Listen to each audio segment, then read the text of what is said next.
Okay, it is 9:42 a.m. and I think this was a really dumb sell, but my entry was great. My size was actually great. And let's see what this one can do over time. It's now 13.5 by 13.6. I had a sell at 13.4. And this is just like a high a day breakout. When the stock opens and it's still very early in the morning, it kind of trades in a range, and sometimes if they look like it's really strong, it's going to break past it and do something nice and maybe do a continuation, ideally a daily chart or like a 15-minute chart like this supports something that can actually do a really nice move towards the upside. And at this point, 13.65 is going to be that level of resistance, so it might not do anything more from there, but if it does, then it's going to look super nice and they can continue the run and maybe make an even nicer move. I was in at 13.3. That was trading 3,000 shares at 940. I was in right here 940 when it looked like it was really showing the sign that it was going to break this 13.3 level and make a move towards the upside. I was going to cut the trade if it were to have broken under VWAP and I'd be out. Worst case, I'm not at 13. And with the size that I had, I would be down like just under $10, just if not, like $9, which is trading according to that $10 risk level. And I sold at 941, almost 942 at 13.4. First, I had a sell order at 13.4, but it didn't get filled.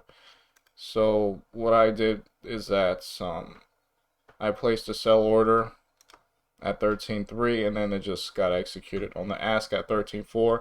Why did I think about selling? I didn't like how it was just like, I don't know, it just felt like it wasn't doing any. I felt like it wasn't breaking out as fast as I would like it to be. It just felt too scary when it was at 940 and I was in. And then at 941, we did have like this break past the level. There wasn't like an obvious huge seller on the ask like there is right here at 13.7, but it was just frozen. It was kind of like right now, it wasn't doing anything. And I just felt anxious that the thing was going to just pop the high a day level and then just sit around there and then just head right back down because it just didn't break out and then do a immediate continuation of the uptrending price action. It just kind of popped past it and it just sat there for a little too long for comfort. So I got out for that reason, but obviously it's at 13.65 by 13.7, so it worked out. Maybe I could have been a little more patient. Again, I just didn't want to be in for this and then it kind of pops, it breaks out, but then it just comes right back down. Because when, again, it broke out, it wasn't doing anything for a decent amount of time, and that was kind of nerve-wracking. If it were to have broken past this level and there were consistent prints throughout the entire movement past the breakouts, I would have held longer. But again, it just kind of broke past and just sat around for a pretty long amount of time that I just felt uneasy and I got out. I hope that makes sense. As for the other stocks, this one has no volume. Nothing with IOUS, DPLS. Not really. I mean, it could do the same thing as AABB, right? Where it kind of breaks past the morning high level, but I don't mind missing this one. This one just looks kind of weird. Although it might try to do it right now, honestly. No interest with MULN at the moment. And I would have sold once it broke this trend line, so maybe a sell at 13.6. Even though it can continue the uptrend throughout a longer period of time, I would just be in and out of it really quickly.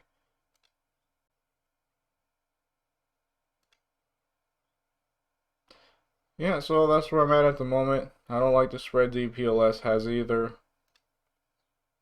I'll see what AABB continues to do, but that was a trade there. 17 a.m. and I don't see anything that I find really interesting. IQST could be a breakout over the 60 level, which would be impressive because it's been over a few days that, it's been trying to break out of it. So if it does, it could do something really nice, but it just doesn't seem like it's having the volume or the momentum to really do it at this moment. And there are some big sellers at the ask too.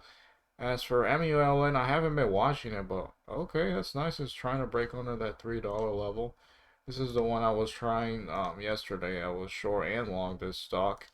And for ILUS, nothing. DPLS, nothing. It's just kind of weird. It's not as consistent as AABB was. And this one is downtrending in theory. Maybe I could have considered a dip towards VWAP right here, but that would have been a little too degenerate. So right now there isn't really anything that I'm interested in. I'm still looking at setups, but at the moment there is nothing clean. And until that happens, I'm just gonna sit and not trade anything. I don't think it was a long time since I made the last recording, but I did do a really speculative trade. Just to have the trading experience, not necessarily to make or lose money or trade a $5 risk level with listed stocks. I just traded one share of MULN to see if it would do it.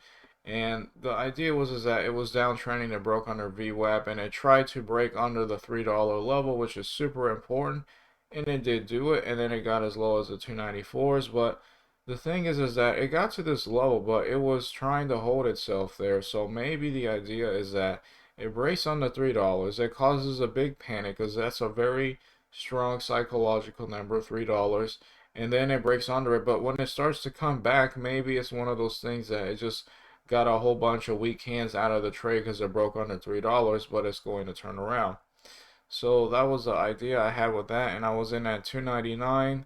Again, just one share. I'm not, trying to be a millionaire with one share of MULN. I'm just trying to get better at trading and improve. But at 1021, I was in at 299 right here when it looked like it was trying to break this 298 level, and I was in at again at 299. In worst case scenario, I was gonna cut the trade if it was going to break 294. Worst case scenario, I'm out at 290.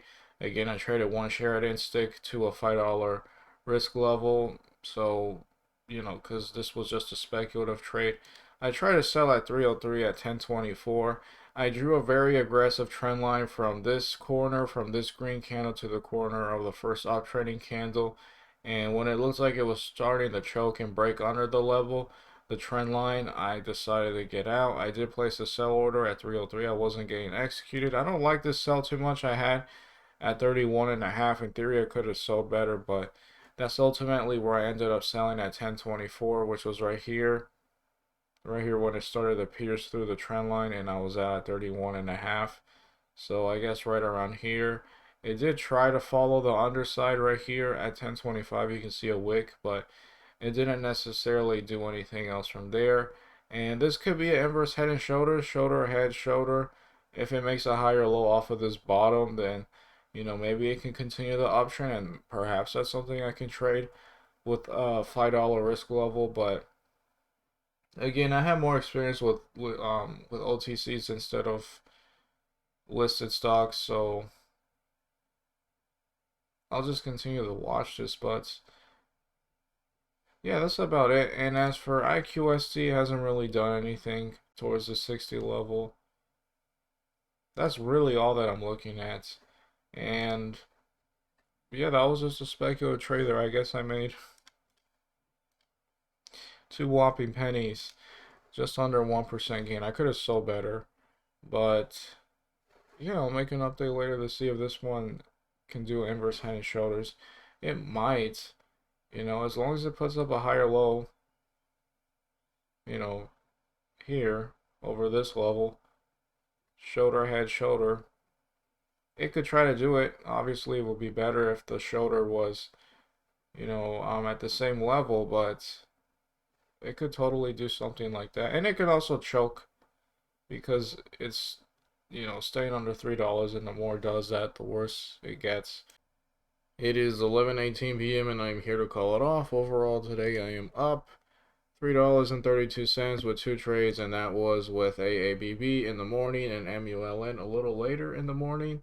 As for AABB, I could have made a lot more money if I didn't get anxious when it broke the day high right here and it just had this like freaky pause. If I were to have been patient, maybe a little more, Just not freak out too much. It's just one trade at a time. No trade is gonna, make or break my entire career unless I go short something, right? And it blows up. But, with that out of the way, this was a good learning experience regardless, and easily I could have had a better sell into a higher level, and every single point higher I sold at 13.4, every single level higher 13.5, 6, 7 is $3 more that I could have made with the position I was trading. I'm very happy at least that I had a good entry and I traded the right size, a $10 risk level, based off of the idea that it could break VWAP and then I'd sell worst case scenario at 13, and that would have been super ideal. Maybe a sell at 13.6, I would have made $6 more, and then I would be up, just right around that $10 level. Again, not even trading a large position here with AABB, but I am sticking to that $10 risk level, and I want to keep doing that. And then I had that trade with MULN, and this one worked out, but it was just a speculative trade. I only put two, not two, actually, just one share trading this thing just to see if it would, in theory, play out, and it did. And the idea with MULN was that it had that attempt very similar a few days ago when it went to the 280 level, and it just wasn't able to break under it, and that could just cause a big short squeeze because shorts are just pissed off that, oh, here we go, it's going down, great, great, great. Maybe they're even shorting at the bottom, and then they see that it's starting to hold, and all of the short sellers are like, you know what, I'm getting out of this. This is a little too much for me. It's too hard. It's gonna break down eventually, but oh, do it without me, and they just get tired of it. And then dip buyers jump in, and those that were short at the bottom, they're immediately getting squeezed. And it did do like an inverse head and shoulder head shoulder, but I'll be honest, I just wasn't there when that one happened. And then I wanted to trade this one because it was a double bottom. If it was a higher low, perhaps this was a bit sketchy right here because it did have a wick to the level, but I didn't see how that price action was right there, and it did make a move from the 298s as high as 317. And at that point, I left it alone, although I did like how it downtrended, and then it broke above VWAP, and then it put up a higher low, in theory, around this level. And that was a nice move from the 304s to the 320, so just under 10%, which would have been pretty cool. But I did notice that the thing is just trading kind of back and forth and choppy, even though I see the clean patterns. I don't want to just trade it 50 times or something crazy like that, but I'm very happy to have learned and traded that part right here. Not having the super best sell, but a good entry overall. 299, 1021 right here. Right here when it started the uptrend, and I got out at 301 and a half at 1024. And yeah, that's about it. I hope I can keep doing better. And I could have made a lot more again with DPLS, so a lot of room for improvement, but overall happy and thankful to God. And yeah, God willing, let's see how things can go on Friday. Definitely a lot of things I need to get better with, but I'm happy that with that AABB trade, once again, I traded correctly in terms of size with a $10 risk level.